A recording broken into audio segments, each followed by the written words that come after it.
തോന്നുന്നല്ലോ ഇനി കാര്യങ്ങളൊക്കെ കുറച്ച് കൊഴും. എങ്ങനെ കാര്യങ്ങൾ എങ്ങനെ കൊഴുകണെങ്ങനെ? എവിടെ പോയി?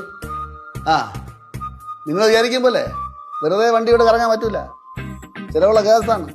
കുട്ടൂറ്റാണെങ്കിൽ 5 പൈസ ഇല്ല. ഡിവാനയില് പൈസ ഉണ്ട്. ആര് പറഞ്ഞു? അതൊക്കെ എനിക്കറിയാം. മക്കൾക്ക് തന്നെ അറിയാം.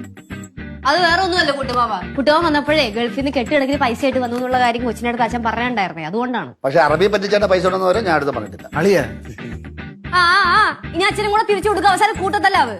അമ്മായി, പണ്ട് നമ്മുടെ കയ്യിൽ ഒരു 4 ദിവസമില്ലേ, അതിനകത്ത് ഏതെങ്കിലും ഒരു ദിവസം നമുക്ക് വണ്ടിയും കൊണ്ട് കുഴിപ്പളത്ത് പോണേ. കുഴിപ്പളത്തൊക്കെ പോയി എല്ലാവരെയൊക്കെ കണ്ട് നമുക്ക് സന്തോഷത്തോടെ തിരിച്ചു വെച്ചു. അങ്ങനെ ഒരു കാര്യം ചെയ്യും. എന്തായാലും എല്ലായിടത്തും പോകണം. നെയ്യാറ്റിക്കരയിൽ പോയി, അമരവിളയും പോയി, പറഞ്ഞ വഴി കുഴിപ്പള്ളത്തും പോയി കറങ്ങി വാ. കൊള്ളാലോ ഐഡിയ. അയ്യേ, അതെന്താ ഐഡിയ? ഇവിടെ വണ്ടി ഓടിക്കാൻ ഗൗരിക്ക് മാത്രമല്ലേ അറിയുള്ളൂ, ലച്ചുമൊക്കെ അറിയോ? ലച്ചുവിനറിയാം. പഴയ ഒരു ടയർ കിട്ടിയാണ്, ചെറിയൊരു കാച്ചടിച്ചടിച്ചു. കളിയാക്കല്ലേ ഉമ്മ, ഇത് പറയണ കേട്ടാ. ലച്ചുമോളി വണ്ടികളിൽ ഓടിച്ച് പഠിക്കാൻ നിൽക്കണ്ട. വേണ്ടെങ്കി വേണ്ട. ഗൗരി വാ, എന്താണ് ശ്രീ? ഒരു കാര്യം പറയണ്ട, വാ. വാ, ബാ. എവിടെ എല്ലാരും കൂടെ എങ്ങോട്ട് പോണ്? റൂമിലോട്ട്. നമുക്ക് എന്തെങ്കിലും പ്ലാനൊക്കെ ഡിസ്കസ് ചെയ്തിരിക്കാം. ബാ മാമ, നീ മതി.